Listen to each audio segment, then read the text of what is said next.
এনসিপির গণভোটের গাড়ি উদ্বোধন করা হচ্ছে। দর্শক, বাংলা মোটর থেকে আপনাদের সাথে যুক্ত আছে এবং দেখানোর চেষ্টা করছি এনসিপির আহ্বায়ক নাহিদ ইসলামের নেতৃত্বে এই গণভোটে হ্যাঁ ভোট দেওয়ার যে প্রচারণার গাড়ি সেটি কিন্তু উদ্বোধন করা হবে। সেই উদ্বোধনের অনুষ্ঠানটি এই মুহূর্তে শুরু হয়ে গিয়েছে। আর কিছুক্ষণ পরে এনসিপির আহ্বায়ক নাহিদ ইসলাম তিনি উদ্বোধন করবেন। এছাড়াও রয়েছেন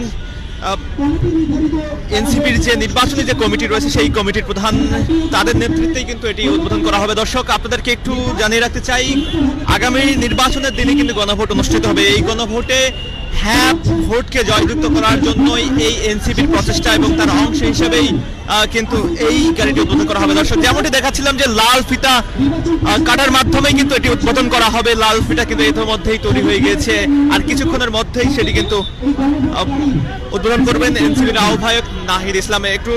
আরেকটু বলতে চাই, এই গণভোটের গাড়ি নিয়ে, এই গণভোটের গাড়ি কিন্তু পুরো দেশে ঘোরার কথা রয়েছে এবং পুরো দেশে ঘোরার মাধ্যমেই কিন্তু গণভোটে হ্যাঁ ভোটের যে প্রচার সেই প্রচারণা চালাবে। এবং এনসিপি বলছেন গণভোটে সংস্কারের লক্ষ্যে তারা কিন্তু এই প্রচারণাটা করবেন, যাতে করে দেশে সংস্কার হয়, গণভোটে হ্যাঁ ভোট জয়যুক্ত হয়। এই গাড়িতে রয়েছে দর্শক দুপাশে দুটি ডিসপ্লে, এবং দুটি ডিসপ্লের মাধ্যমে দেশের স্বার্থে এবং দেশের মানুষের স্বার্থে, দেশের মানুষের জন্য গণভোটের যেটি দরকার রয়েছে সেটি এবং সংস্কারের দরকার রয়েছে সেই বিষয়টি সাধারণ মানুষের কাছে ফুটিয়ে তোলা হবে।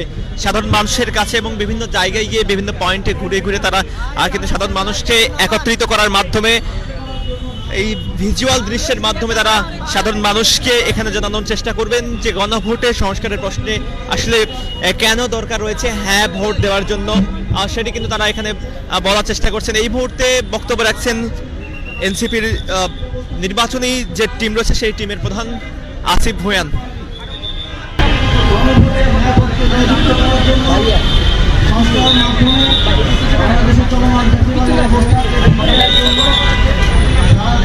সামনে